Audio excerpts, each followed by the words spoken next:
Oh, goodness.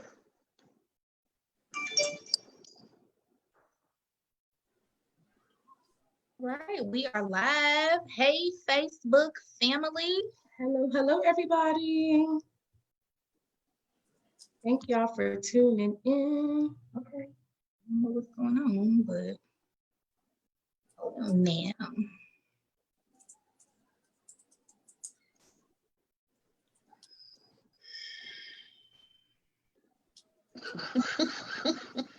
We should just gotta put Zoom as the thing. I don't know why it's not going to the right screen. Tershia, we should have had you pray again. We always need to pray over ourselves. Lord, please go over the software, allow it to be as swift as our tongues, Lord, and allow the people to be engaged and for the technology to work in our favor, dear Lord. In Jesus' name I pray. Amen. Amen. I'm gonna stop sharing for a second. Okay. So welcome everybody to our Miss Jackie, can-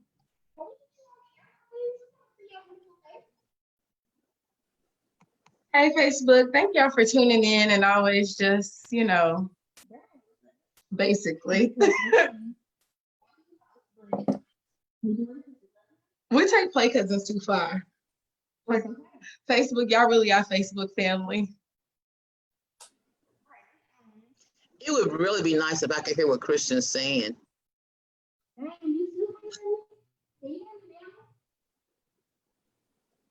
can't hear me at all. No, put it back up to your mouth. Can you hear me now? Oh, yes, I can. That's the way you're going to do it. Y'all, we got started at 5. We were on time, meeting, getting set up, only for us to have to hold the mic like this the whole time.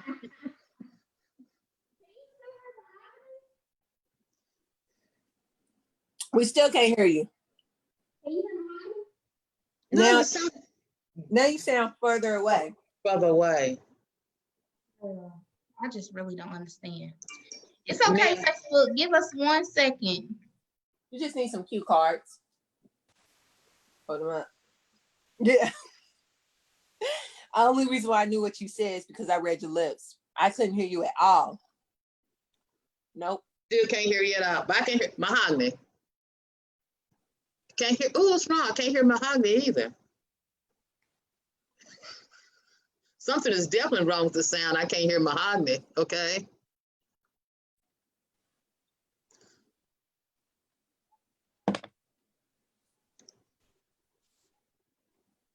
What's happening now? Okay. Christian? Can you hear me? Yes, we can. So are we in action, y'all?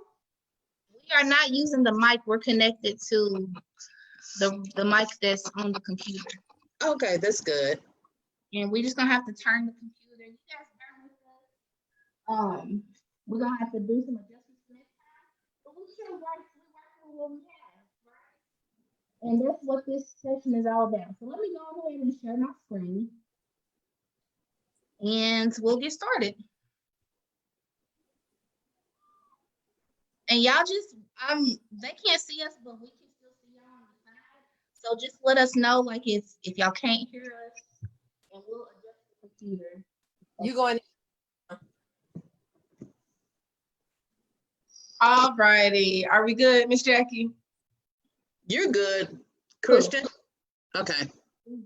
Yeah, she's gonna come in. We're gonna break it down. Alrighty, so hey everybody, thank you all for joining Christian and myself. And I got some special guests to introduce. I am Mahogany Mayfield. I'm the community liaison for Play Cousins Collective. Some of y'all have been tuning in from the very beginning, back in May, for the Bread and Butter series. This is in partnership with Russell, A Place of Promise, and Play Cousins Collective. We are having the hard discussions, talking about money, saving it, making it, maintaining it, all the things. So for this month, July, for our Bread and Butter series. We have something exciting that we are launching with you all. So for our previous sessions in May and June, we had the GOAT, Miss Chantrice Martin, come in of El Home, of Feed the West, of All Things Black Girl Magic. She came in and talked about really just introducing what does building wealth look like. We had her come in on a session about monetizing your side hustle. So we are very thankful for her knowledge, getting us started. So now we are going to start looking at what generational wealth looks like and what it looks like having those intergenerational conversations with your family, with your friends, with your play cousins, with all your folks. So thank you for tuning in, and we are about to jump in. All righty, so I talked about some special guests that are joining you all today. Miss Jackie Floyd, my Aunt Jackie, Miss Russell. She is the lead community outreach specialist for Russell, A Place of Promise, and we are excited to have her here with us this evening. And we have one of my very good homegirls, but I'm gonna keep it professional and things, Miss Trachelle Brown, and she is a community outreach specialist for RPOP. Thank you for coming in, good sis. Thank you. Alrighty, so y'all know for Bread and Butter, it's all about kicking back with a good meal and talking about this money. So today, we're actually drinking our meals. We're having just some smoothies. Today's Black-owned business is actually saving money, staying in the house and making it myself, and also using produce from Ag in the City, one of our good partners. All right, so the recipe for success. Generational wealth, always talked about. It's the theme of everything, but how do we really start it? So this looks like just simply starting a conversation, getting your folks with you, and just being like, look, how do we define wealth as individuals, and then how do we expand this for our families, right? Right now, I think that if anything with these very chaotic times that we're living in have shown us is you got to have your folks. And living in a capitalist world, let's be real, we need some money too. So just starting that conversation. And we also find that it's very important to work with what you got. I know I often get intimidated when I'm in, like those financial literacy seminars or those building wealth type events. And it can be really intimidating because it's like, wait, I'm in the nonprofit sector and I'm living paycheck to paycheck. But there's attainable steps that I can make towards generational wealth for my family after me and for, my extended family and my play cousins. So it's important to work with what you got. And the only homework that we are giving you all today, Christian says we should do away with homework, but our only action step is just for you to take notes and execute. So start the conversation and work with what you got. So who should be at the table? Everybody deserves a seat at the table. So to talk about generational wealth, we want the babies in there. Y'all know play cousins is always the babies first. We want young adults. So looking at Generation Z, looking at us millennials, right? It needs to be all of us at the table. And we also need to have our OGs there. We need to have our seniors there, our aunties, our uncles, our grandparents, our parents, right? All of them needs to be at the table if we are really going to talk about what generational wealth looks like. Now, shall we get started? So we are blessed to have some very special guests, as I mentioned. So now it's time to eat. So Trachelle, Aunt Jackie, I got a question for you all. We just simply want to know, how do you all define Black wealth? Take your time. Okay, I'm gonna hop in. So, Okay, hop in. Thank you, Miss Jackie. No problem.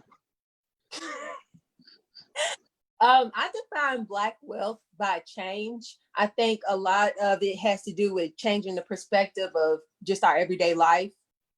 So to me, the first steps is change, and then the second is implementing. Change is in regards to how we eat, how often we go to see the doctor, and what are we spending our money on? Those three key things are the things we need to change for wealth. So that's my definition of Black wealth. Change. I love that you tied in health with wealth. I see you, sis.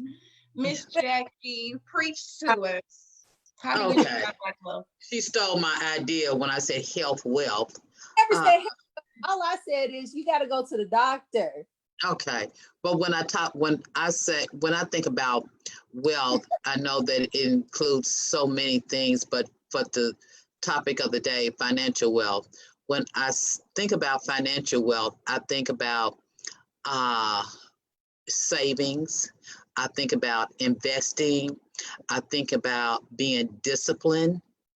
Um, I think about putting back for that rainy day. One thing that I learned being at 67 years old, I learned that you're always going to have emergencies. So part of my wealth includes having like 6 months of living expenses in the bank. I don't touch, regardless if I need my nails done or my hair done or whatever, but just having enough money and avenues to get more money to take care of myself and my family if something happens, if I lose my job, if I become disabled. So Black wealth, my Black wealth for means to me is just having myself financially secure in case of an emergency, or I want to take a vacation, or I just want to stop working. Yes, that's the energy. Yes, yes, exactly. Can I also add, for on a personal note, Black wealth is definitely multiple streams of income. I can't function off of one income. It's a necessity to me to at least have two. I try to aim for four at the same time. So that's my definition. That's my Black wealth. How do you define Black wealth? Can y'all hear me? Yes, I can. Okay, thank God. So basically, how Black wealth is about the children. And now we can't hear you. Sorry. It's because I turned my head. Can you hear me now? No. Can you hear me now? Yes. Can you hear me now? Yes. All right. So how I define Black wealth is basically focusing on building our children's strengths. So if you tap into those strengths that the children have instead of forcing your definition of what wealth is for you onto them. For instance, when I was growing up, my parents, thank God for them, not saying that they don't support me, but they really was like, hey, you need to be a lawyer or a doctor or something because that's the only way that you're going to be able to make money. And so I enrolled myself into school and was basically going off of a whim, and that was not my passion. My passion was something that came naturally to me, was cooking and being involved with community and helping people. So I see, I've given this example before, but like I see in my nephew, he's always rapping, he's always making beats, he's always doing something that has to do with music or even acting. So if I see that strength in him, that's what I'm going to encourage him to do. I'm not going to discourage him and say, you know what, you don't really have a big chance of making it big, when he sees Lil Wayne's and he sees Jay-Z's and he sees, God forbid, Kanye West, you know. But I'm going to feed those strengths. To me, defining Black wealth is feeding the strengths and laying those foundations for our children who are going to take up things once we've moved on from this stage. Mm-hmm. Can I ask a question? Yeah. Okay. When we talk about laying the foundation, what does that mean? For me, is giving them space. The same way you have given us so many gems in regards to how we should be defining Black wealth and what that should look like for this stage in our life. For me, when I say laying a foundation for children, is giving them space to be and stop forcing our individual views about wealth onto them. Yes, Okay. you can guide them. Yes, you can give them information and space and stuff that has worked for you, but also giving them space and grace for what's going to work for them. Okay. What looks like wealth for me might not look like what they define their wealth is, if that makes sense. So No, that makes plenty of sense. yeah, and also laying the foundation could mean that, you know what, me myself, I don't have kids yet. So before I have kids, I'm focusing on getting my credit together, getting my financials together, making sure that I'm able to have so much money put aside. So by the time that my kids get here, I already have something to work with to start that foundation for them. But since I don't have kids, I do stuff like this. partnering with Play Cousins Collective, getting a job with Russell Place of Promise, who is focused on cooperative economics and Black wealth building. You know, for me, that's laying the foundation, is making sure my personals are in order so that this next generation who is watching me, every single thing that I do, I'm TT. Every single thing TT does, they watch and they tell me. So for me, that's what laying the foundation looks like. Okay. Thank you for explaining that. All right. So we are going to continue the conversation. We want to have an open dialogue. Christian, lead us. Oh, I thought this was you still. Well, actually, I can take on this one. So this, we just want to have a real authentic narrative about sharing our stories and looking at how has your family established generational wealth building, or have they, right? So for me, I can speak personally to that. I always shout out my mom, because I think that this idea of generational wealth, like the phrasing of it has been kind of something new that's been like in the mainstream. But I think that as we were talking offline when Miss Jackie just talked about the foundation that your mama laid, right? And just the importance of, it might not be this language of generational wealth building, but being straight, you know what I mean? Or having enough, or being comfortable. And I think that when I look at like some of my comfort, is because my mom did kind of set that foundation. So I feel like for me, I define generational wealth as being comfortable, because we live in a real hard society, right? And the first of the month is a very challenging time, but it's a difference when you're comfortable. Like, I know that I got to pay my bills, but if I know I can pay my bills, there's a sense of comfort there, right? Whereas if you got to pay your bills, the struggle is still there, but it's different. And if it's like, wait, I know I can't pay this bill, right? But I think that, you know, thankfully my mom and my dad have been able to support me, which I ain't feel short in like a few years now. I've been paying my rent every year. But you know, knowing that you have that backbone, I think is a part of generational wealth building. And I think that thankfully I've been able, you know, to have that on that tip. And I think that even, you know, I think we overthink building generational wealth too, because I see that the support that I'm able to have, I'm able to support somebody else. So I think it looks like, you know, we also are going to segue into cooperative economics in some of our future Bread and Butter series. But I think it looks like that too, right? Like knowing that if I got a support system that's going to support me in this way, I'm going to support the next person. And it just becomes a flow to where we can just have some comfort. Because I think comfort is radical, to be like at ease in a real wild world. So because we're You know- built for struggle. You know, especially in the Black community, if you're not kind of struggling- glorified. Yeah, if you're not struggling, you're not really Black, and that's not even our culture. That's not our history. Right. So we've got to change the narrative.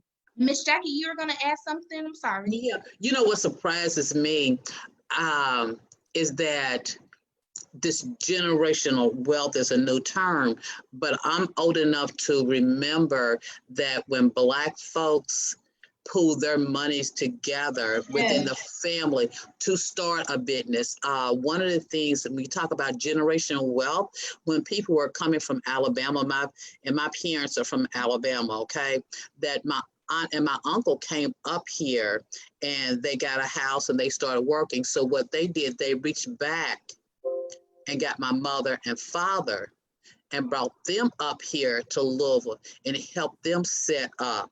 So what they did then, once they got settled and they laid the foundation, then their nieces and nephews came to Louisville and started working in.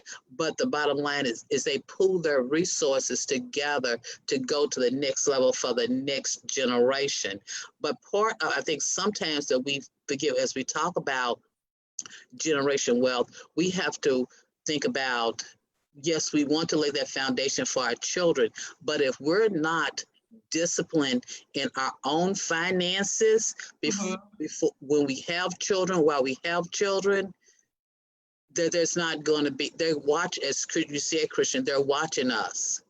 Okay, so if we are struggling, then they're going to get the impression that's the way life is. It's a struggle. But we have to be determined and disciplined in our life so we can pass that on to the next generation. And it's not only about money, but it's about your health, and it's about your education. It's about wealth, includes so many things. So we have to be disciplined, and we really need to just focus in on making sure that we are disciplined and determined to do better. I agree with that. I think we do need to be very much disciplined and determined. And I think there's something important you talked about is just how cooperative living is a part of our roots. And I think that we need to stop thinking that that's something that's really far-fetched and start realizing that that's real innate to us. It's funny because, look, it's story time, so I'm about to go in. No, I was cracking up because I was with my brother and sister-in-law the other day. And they recently put down on a house. I'm very, very, very proud of them and excited for them. And I was preparing my brother, who's a lot more mild than me. And they got a pool. So like, it's about to be really lit. I'm excited. But I told him, I'm like, you need to get ready. That's going to be my little cousin's his birthday parties. Me and my friends is going to be there. You probably going to be there. Like, it's going to be the spot. But I said that jokingly. But when I think about in Black families, I think a big piece of like generational wealth is like usually, I mean, I don't want to put us in a box, but sometimes not everybody has a house, right? And so when you have that house, and that is the house. Like I know that my parents, we've had several family members that, have lived with us at a time where there's, saving up or, just coming down on a rough time, but getting back to that cooperative living to where you might be staying with me, but what else are you bringing to the table, right? And just this constant exchange. So I think that we need to get back to that and just really living more of a communal lifestyle, because I know there's areas where I fall short, but the people in my life are able to, support me in exchange. And it just makes life a lot more abundant when you don't have to do everything, because it's really not expected. But I think we put that pressure on ourselves. And when you look at, other cultures, like people aren't kicking their kids out at 18 years old. And I think we talked about that with the first Bread and Butter series. So I think it's just looking at, I think a real important action step is the being determined and disciplined, but also knowing our real roots. And our real roots are, sticking together by any means and bringing something to the table. Right, and I agree with you. But one of the things that I learned too is the same. Either we pay now as young adults, or we're gonna pay later as senior citizens. So if you don't do the struggle, the determination while you're young and put some aside, and I'm talking about not only home ownership or investing in a business, but I'm also talking about the stock market, okay? And when I say a business, I don't mean the famous Black soul food restaurants, because there are other businesses that we can have, such as house flipping. But if we don't invest when we're younger, then we're gonna pay when you get to be 67, because it does not look pretty, 69-year-old person struggling from paycheck to paycheck. Absolutely. Yeah. I can't hear you. I wanted to kind of engage you. Can you hear me now? Yeah. Okay. I wanted to highlight your perspective, because I know for our demographic of people who are watching, we have a lot of folks that's our age who have children that's your son's age. So can you just highlight, like, do you have those kind of conversations with your son, or what ways that you've established generational wealth building within him? Because I know that you're an entrepreneur as well. Right. So yes, I have those conversations with him. I can proudly say I started the conversation when he was around 2.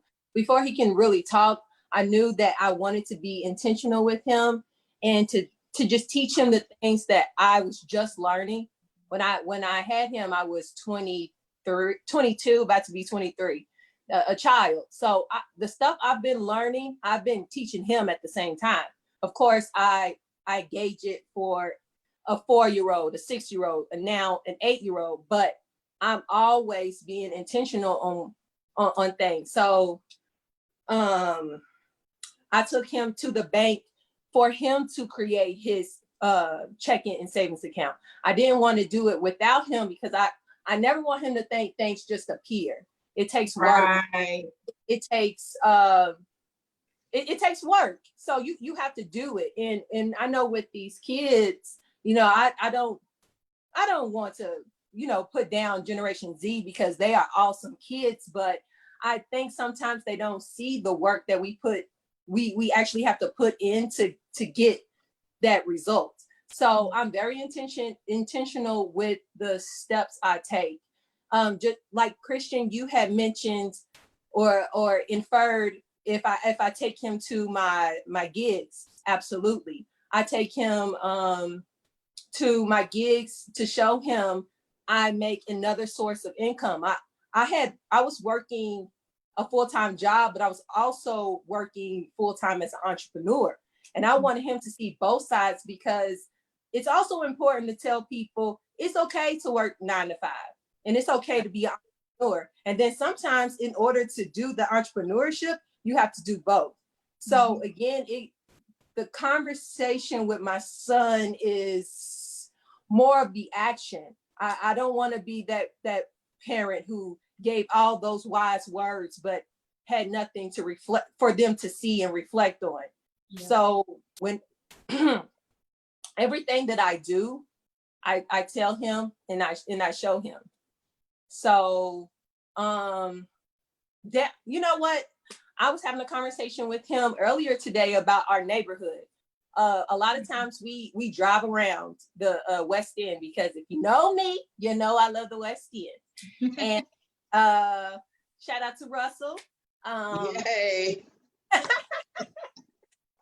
So we were driving around the neighborhood, and I'm pointing out houses that has potential. I'm like, look at that beautiful house. Look at that. Look at the bricks. You know, it was boarded up, but I want him to see the beauty. So the Black wealth is also about the change. And I feel like I'm the catalyst in my family, but Adonis is the result. So yeah, it's just about just creating that change with my son and being intentional of the things he sees. I try to paint Black people as being the beautiful beings that we are, and everything that Black people touch, it becomes beauty. So I speak that beauty into him, and he speaks it back out, and he has conversations with other Black boys and girls and other, white boys and girls, and he's putting that energy out. So the Black wealth, to me, it encompasses the body, the soul, and what's the other one? The mental. I try to do all those 3 things with my son. Okay, absolutely. Everything you just said was really lit and very powerful. But one thing that I think is real radical that you said is, I think, is providing context for Adonis. I think that's really important. And I think too often children, particularly Black children, go through life with no context. So we think that my neighborhood looks like this. And not to say, like if we live on a street where it's 5, 6, 7 boarded houses, like that's not a reflection of my neighborhood, right? That's a reflection of, one, a public health issue, and it's a reflection of like racism, you know what I mean? So I think for you to really break that down for him, and in an accessible manner is very important. And I love you talk about just, mind, body, and soul, and like that confidence piece, because that's what we come from. We come from, lit, powerful people, but unless we know that, then we don't know that, right? Right. So shout out to you, Mama. Thank you. I'm trying. Shout out to my mother, though, because my mother she had grown up conversations with me just like me and my son had. So I really did implicate that. Just as generational wealth is, each generation you learn more and you become a better teacher and things like that. But my mom was very intentional in making sure, like, this is how me and Mahogany are so close, and we know each other for so long, because we've been in neighborhood programs together. All about the community. Yeah. No, Trisha, that's what I was about to say. I was having those grown conversations. That's why you was grown. That's why you was, honey, let's not even talk about grown Mahogany at age 5. She was a mess. But Trisha. Oh, I know. Trisha, when you talk about, giving honor to your mother, I think that's really great, because sometimes we forget about what our parents taught us. Yes. in this new day and age. I do remember that as we talk about wealth, and how to become disciplined at when I was younger, and I'm talking about 8 or 9, we had as I'm gonna call them, chores around the house we had to do, but we also were giving my parents would give us our allowance for 2 weeks, and we had to discipline that. But two things we had to do: we had to save, put some money in our savings, and we also had to put money in Sunday school and in church. And then after we did those three things, then we were free to do what we want with our money. But it had to last us 2 weeks. So it wasn't when I got 18 or 19, I all of a sudden became disciplined. It started back when I was 6 and 7 years old. Mhm. Yeah. I can attest to that as well, Miss Jackie. And then, can y'all hear me? Yes. Okay. Girl, now we can't. Then we every time she On asks, computer be throwing shade. I just don't understand, Lord. Can y'all hear me now? every time you ask, can we hear you? We say yes, then we can't hear you anymore. Can you hear me now? Yes. I'm not answering. Well, I was piggybacking basically off of what Miss Jackie said. For me, it was that we were having those conversations, and my dad would tell me like, "Hey, this is what you need to do, Christian." And my thing is, I'm hard-headed, and I'm a see it to believe it type person. So even so the things that he's telling me is like, okay, these are mistakes that he had already went through. And my mom telling me the things that she had already went through. Like, Christian, she would sit me down and be like, Christian, I'm having these conversations with you because my mom didn't necessarily have these with us. We were kind of in the dark about a lot of things. And so I had to learn these things on my own. But me being who I am and us being who we are, sometimes we just want to go to our own way. So I'm starting to see now at 31, the stuff that my dad was telling me at 21, I should have been listening and implementing those things. You know what I mean? And even the things. Go ahead. I'm sorry. Well, I was just gonna say, I tell my family all the time now, I'm tired of being hard-headed, and I swear I'm listening. Yeah. But you know, because sometimes it's that simple. Sometimes it's as simple as just listening to the things that the older generation is trying to tell you. Miss Jackie, you can contest to that. You know, I be doing her like that even at work. So, but though, even so.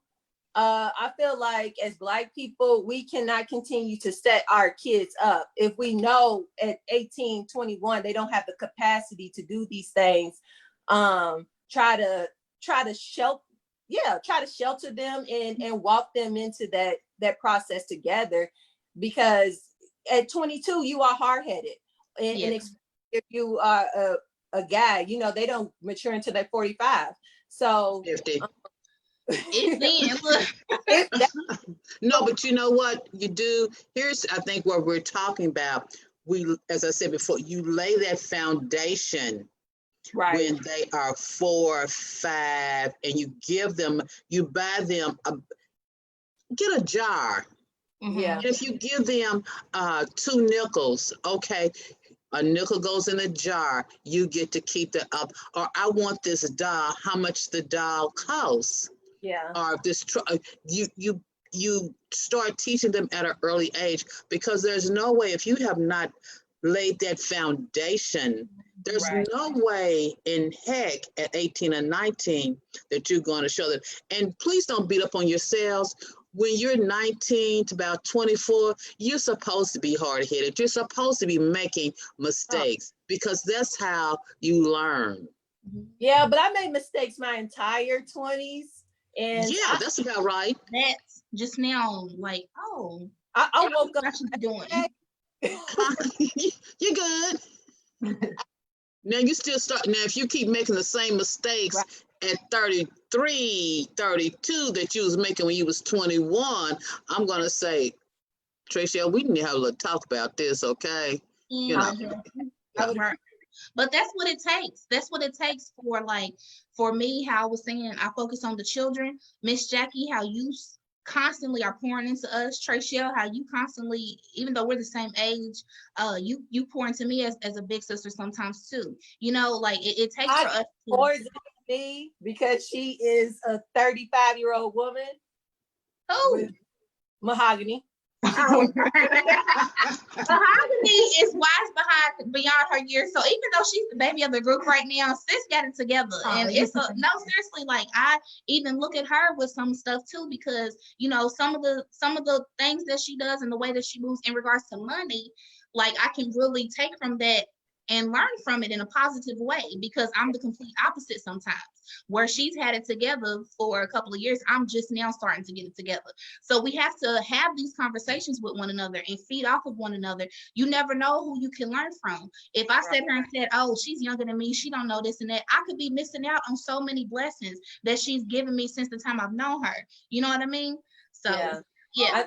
You know, they always talk about closed mouths don't get fed. It's so true. Ask questions. You can't be afraid. You know, and you can't have the ego. You gotta let your ego go. When it comes to building this Black wealth, ego has to go out the door. And that even comes down to our children. We can learn a lot from our children if we just listen to them. Oh yeah. Because they're not tainted yet. They have a lot of the answers that we used to have, and then we forget about it because of life. Yep. I think that there has to. With Play Cousins, y'all know everything we do is centering the kiddos, but as both of you all, Miss Jackie and Tracia, as you all were talking, Miss Jackie, we were talking about, you know, your responsibilities as a 6, 7, and 8-year-old. That was just so powerful to me. And then when I said the comment about you being grown, Tracia, and then it all just clicked and I had to bring it back to Black girls. But no, thank y'all on those affirmations that y'all said. But I think that if we really want to look at centering children, and just as we talk about, you know, building confidence in our wealth and really, or in our children, and really looking at generational wealth, I think the way that we even approach children has to, you know, drastically change. And I think that at the end of the day, we have, and Play Cousins is real adamant about, Black parents have always had good intentions for their children, right? Or for our, I'm not a mama yet, but for our folks. And so I think that the approach is often from a state of protection, but I think that, you know, when I was always grown, as I'm sure y'all can, you know, imagine that. But I was always asking questions, you know what I mean? I'm in my parents' mix. What y'all doing? What is that? You know, my mama, old school, balancing the checkbook. You know, I'm asking those questions. If I ask for something, my mama's like, no, you can't have this, and this is why. Can we eat McDonald's? No, but I think so often it's like, do you have McDonald's money? But really breaking down that conversation of, technically, you know, as Miss Jackie, you talked about, y'all had responsibilities around the house. Y'all had a piece of community that y'all had to give to. And then after that is, do you have that McDonald's money, right? Because treat yourself, right? Like and kids deserve to, you know, understand that mindset of like, you know, receiving, because they do. And oftentimes if you provide, again, that context, it's less of a spoiled child than a child who, you know, has just a kind of, who knows values and likes nice things. Yeah, you know. Exactly. Our children are watching us, okay, and I'm glad we were talking about teaching our children, educating our children. How can I think this is, as adults, we get confused, okay? We feel like we work hard all week. So when we get our paycheck, we should celebrate ourselves. But how are you going to go get your hair done, your nails done, and your LG needs due? Right. Your food is due. All of this is due. And you're stressing out, but you walking around there with your hair done and your nails done and all of this, and your kids are watching you stress, and they're confused about. Okay, so Miss Jackie, Yes. Am I supposed to be ugly and broke? Yeah. Yes. Yes. Okay. Yes. Because something completely different. Because That's real, Tracia. but you know what? Because the bottom line, which one is more important? Having a roof, having a roof over your head, or you looking pretty as a sheriff is seeing your stuff out on the street? Well, in all seriousness, you know, shelter is important. I also think Black wealth is having a sense of, you know, feeling good about yourself. So for me, it's not even it's not a matter of question. I will have to work harder to maintain my looks. And it's not even me being vain. It's just, for me, I know when I look good, I feel good. When I feel good, I do good. And when I do good, great results come in. So that me is one of those founding bills. But now, and I do say this now in a level of comfort that took me years to because I was at a point just last year where I had to decide, and I had to decide it was the bills. And I had to watch YouTube tutorials to make weave ponytails. And that is okay. No, that's, Working no. with what you have, right? Thank you. That's what you're doing. All right, y'all, we're gonna go ahead and move on to the next one because we can spend all day on this open dialogue and question. As of right now, we don't have anybody in our comments, but if you guys are watching this after our live has ended, don't hesitate to put those into the comments. Okay, and so here's our call to action. We're gonna change our homework to call to action, right? Because language is key, because if you got homework, you go, oh, this is another task, and you know what, I really can't afford to be doing bread and butter because I got too much going on. They trying to give homework and stuff.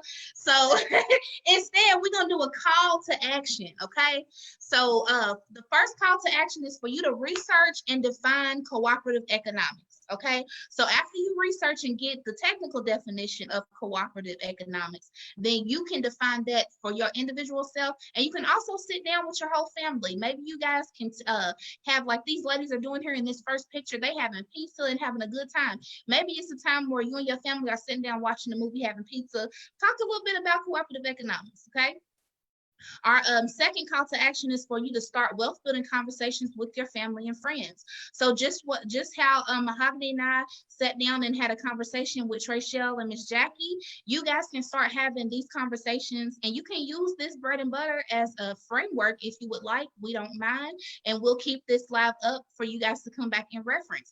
But start having these conversations with your family and friends. You never know who it has been wanting to have this conversation, and they just don't know that there's another like-minded person within their circle who is willing to have it. So start having these conversations before our next bread and butter. Okay, and then our last thing is to invite somebody to our next session.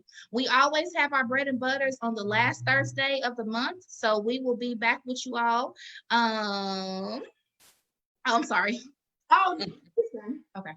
So we'll be back with you all next month, so make sure you invite somebody to us. So this next slide that Mahogany just pulled up is called side dishes. This is something new that we're rolling out for the this series on generational wealth building and cooperative economics. So our side dishes is those questions that Kristen Williams, who is our Play Cousins director, right? The director of Play Cousins Collective, founder, the boss lady, and mother, congratulations, who she just had a new beautiful baby boy. Oh God, he's so beautiful. Yes, he looks just like Opari. Oh my God. But anyway, she put up some questions in our group and asked, what do you guys want to hear about money and about wealth? So we're gonna break these down. Each month we'll have a theme. So this month's theme was the generational wealth building conversations. Next month it'll be Play-Doh, which will be a highlight of our children and how we're starting to build build generational wealth building with them by allowing them to be entrepreneurs at a young age. So basically the side dish is just to answer those questions that you guys have been putting into the comments. So don't hesitate to put more questions in the comments, and we'll add those to our roster and start answering them during this segment. So our first question is, what ways to build generational wealth? So we've pretty much already answered those questions during this session. So whether it is like Trayshell does with taking her son with her to her sets so that he can see, you know, even though mommy has a 9-to-5 job, she also has a whole nother entrepreneur job that's bringing in money and bringing in wealth to this family. Whether it's like Miss Jackie, she sets in her children and her grandchildren, and also to us, the importance of having our own finances together, making sure that we are leading by example, and making sure that we have why are you laughing, Miss Jackie? Making sure that we are knowing the importance of something as simple as a life insurance policy, where I'm thinking along the lines of, you know what, I ain't worried about no life insurance because I'm going to set myself up. You know, I'm trying to be the next I don't know if I'm gonna live to see Oprah. So, you know, let me make sure that I have my stuff in order. So those are different ways that you can start building generational wealth, is having those conversations with your children, and also setting as an example by making the conscious effort to get your finances together and getting your definition of Black wealth together. Okay. So then the second question was, how do I determine how much to save? And I'll let Mahogany take the lead on that.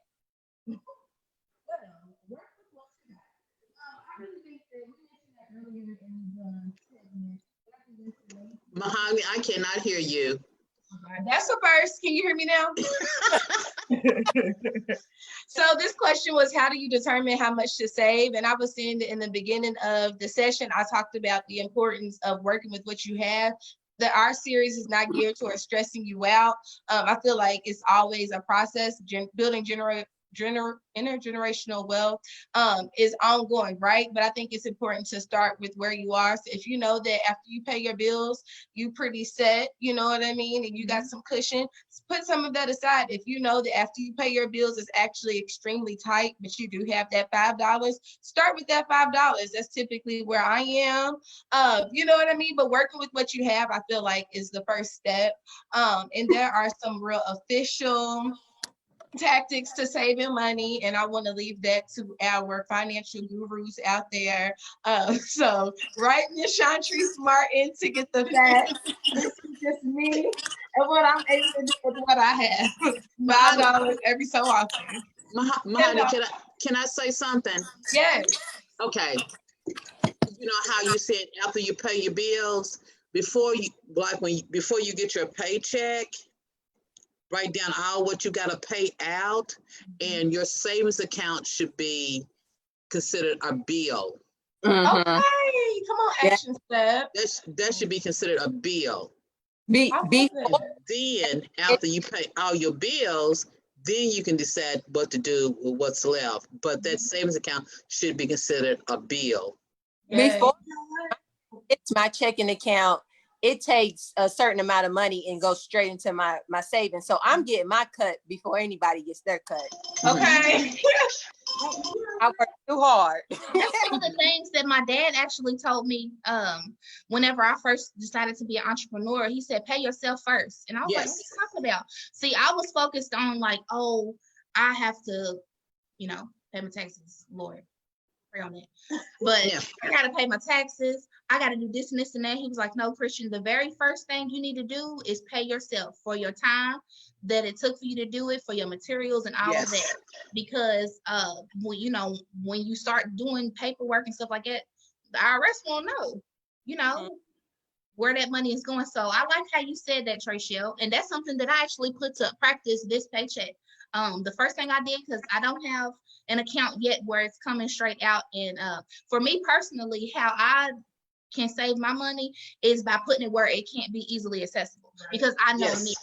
So what I did with this check is I took like 90% of my check and automatically transferred it to my savings account, because I'm like, you know what, I really can't touch this money. This check, this money right here, I can't touch none of this. You know, so that's kind of the steps that I took this week. Yeah, We got paid today. Oh, sorry. Oh, I was wondering the same. I think it's it's the 30th. I got paid last night at around 11:50. Yeah. That's a after the. Yeah, you know, I did conversation. That's That's a Martin. But yeah, y'all should have got paid.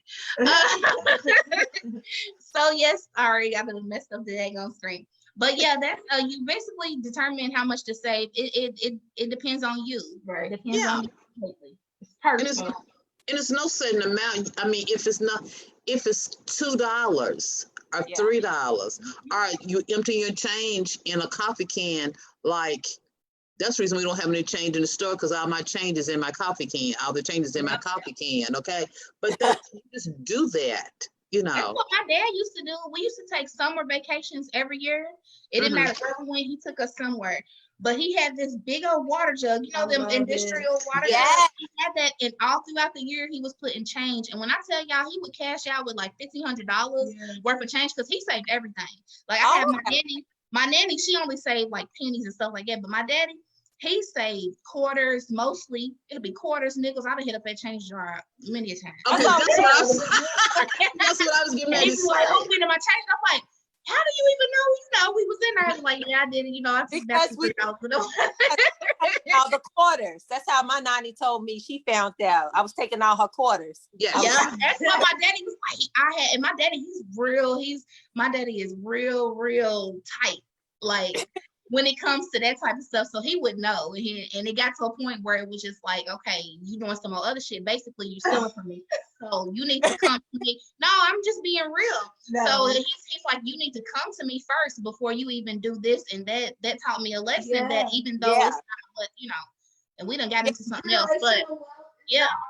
And he, Even though it's for the way that the way he told me was that this is my change that came exactly. from my hard-earned money. So who are you to come in and just take $1 or $2 whenever you feel like it? Even though I knew it was there and he told me it was there and it was there for when I needed it, it was no, you come to me and first of all, tell me what you're doing and ask me first, because at the end of the day, it was my hard-earned money that produced this change that's going into this jar. Yeah. I don't want nobody wanting my change now. That's respecting his generational wealth. He's Okay. This gotta is for you when I'm ready for you to have it. No, this is for you when you ask. I can't just go in the bank and take money. They want to know my bank account. They want to know my routing number, my account number.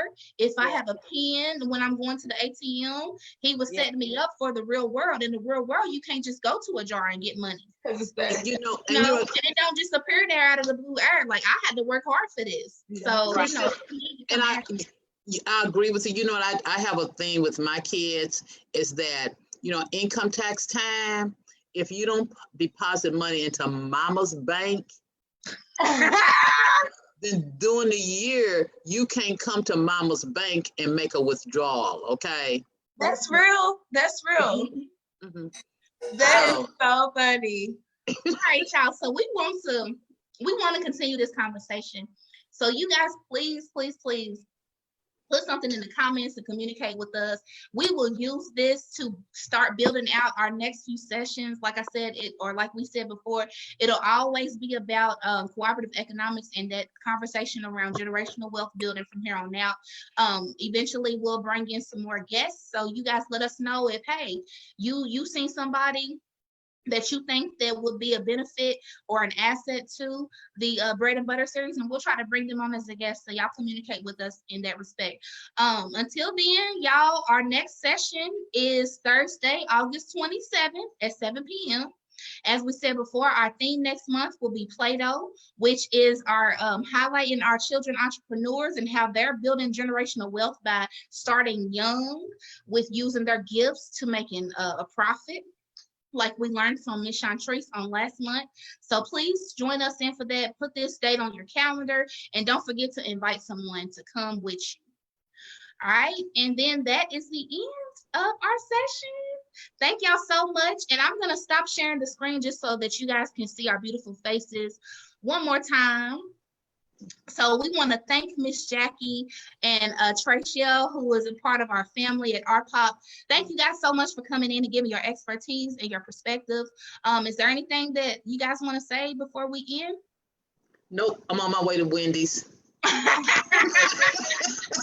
All right, y'all have a good one. You too. See you later.